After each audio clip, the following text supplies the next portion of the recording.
Good morning, good afternoon, and good evening, everybody. Thank you for tuning into another Supatease video. And obviously, Dragonflight patch 10.2.5 just received some pretty big class change updates. But I think something very unexpected has occurred. A dormant and terrible evil has risen from Azeroth in PvP, and that specialization populating originally out of Europe and then quickly spreading across Azeroth is the Blood Death Knight.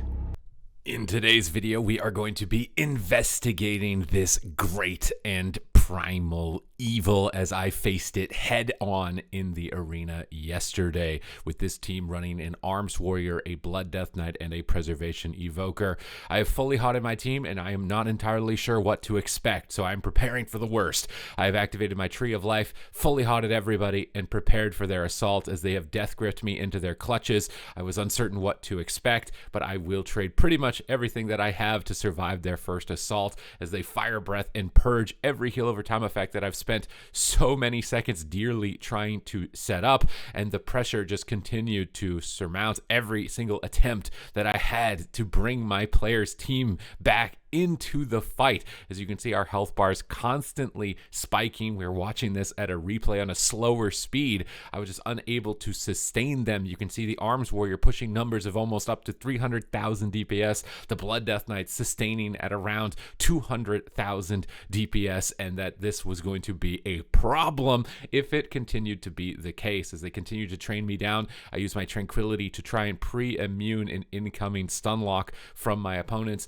and then fish for interrupts and try to use Cyclone to slow down their attacks. But with this unrelenting pressure, there was no way this was going to happen, and I have a very close call as they fire breath off my heal over time effects. My Cenarian Ward is the last thing keeping me alive. I go for a Nature Swiftness and manage to pull myself back from nearly the brink. I go for a Cyclone and I get it out of the stun onto the healer. We've got great crowd control. We've isolated the warrior. We've kept our team at a reasonably healthy margin despite this onslaught from them throughout this game. We've changed it into a Strangulate on the Trinket, but we were just unable to bring the warrior's health bar down, even despite that excellent crowd control chain. Now, my Hunter, he's only got the Blood Death Knight attacking him right now, and look at his health. It's just constantly going down to zero over and over and over. We've managed to contain the Death Knight for a moment with a root into a Cyclone, and maybe we'll now get a chance of reprieve to come back into this fight, but the warrior is still hammering away on my Death Knight, keeping them at very low health.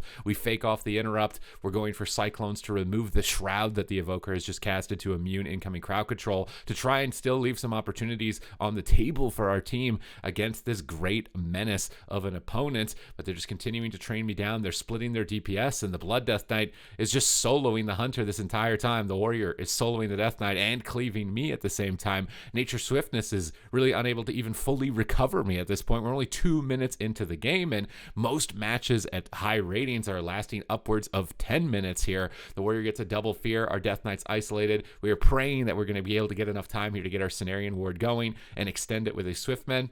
As the warrior swaps to us once again with a shockwave, we've continued the chase. We're chasing down the evoker, looking for Cyclones as our mana is about to run out, and I am playing Resto Druid. You know, this is notably the best healer in the current patch, and a Blood Death Knight is going to be running me out of mana at 2.5 minutes into this game. This specialization is absolutely on the rise, as I've desperately tried to root up the melee attackers, fake interrupts, and go for crowd control to do anything that I can in what is likely going to be our final hour of this game. We get a Cyclone on the warrior to try and stall out the damage, but I think the damage is likely going to be coming from the Blood Death Knight here in the near future as they continue to chase down my allies. I'm desperately trying to hot them up. The warrior's keeping up their chase, but we have hit absolutely rock bottom in terms of mana. Our Innervate's coming up in 4 seconds. Perhaps there is going to be some chance for us to be able to come back at that moment. 1 second away from it. Innervate, Tree Form. Is this really going to be it? We top off the Death Knight, but look, the Hunter is still too low, and even with Tree of Life and Cenarian Ward,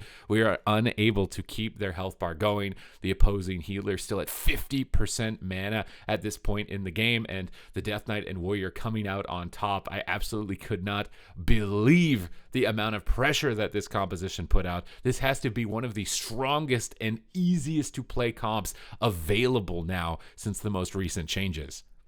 But as fate would have it, we would not face this Blood Death Knight once, but twice. And this time around, we would switch our technology to try and deal with them more appropriately. Our hunter has gone survival. We're going to do a completely different tactic to see if we're going to be able to achieve victory against them. We're going to be aiming to attack the opposing healer and crowd controlling the melee attackers. Will this be enough to deal with this new threat, which is encroaching Azeroth so deadly, with such deadly intent? As the warrior and Death Knight continue to cleave down multiple targets, I've jumped into Tree of Life to do my best to sustain them for as long as humanly possible. As the dragon is flying through and adding damage into the mix as well, I am looking for cyclones, I'm looking for roots, and I'm looking to contain the melee DPS to the best of my ability as I've rooted the Death Knight out of the cyclone, and I'm trying my best to enable my team to chase down the dragon and trying desperately to stay with them as they are taking tremendous amounts of damage as they continue their pursuit. This Fire Breath Purge again scours my entire team, removing all of the heal over time effects. The warrior's constantly on my back, and this game has suddenly turned into a bit of a healer race. So I move for a bash onto the warrior. I aim to cyclone, but unfortunately Omnibar has lied to me, and the Mind Freeze was available for the Death Knight, and I am interrupted and suddenly falling so far behind when the warrior introduces the new cheese, which is that fears do not break on damage, and warriors can talent so that they won't break even further, which means that they can turn their intimidating shouts into a new updated version of a stun, holding healers in place. So you've got stun, strangulate, and now fear, which is less likely to break on damage, to just train down a healer and absolutely rain down pain.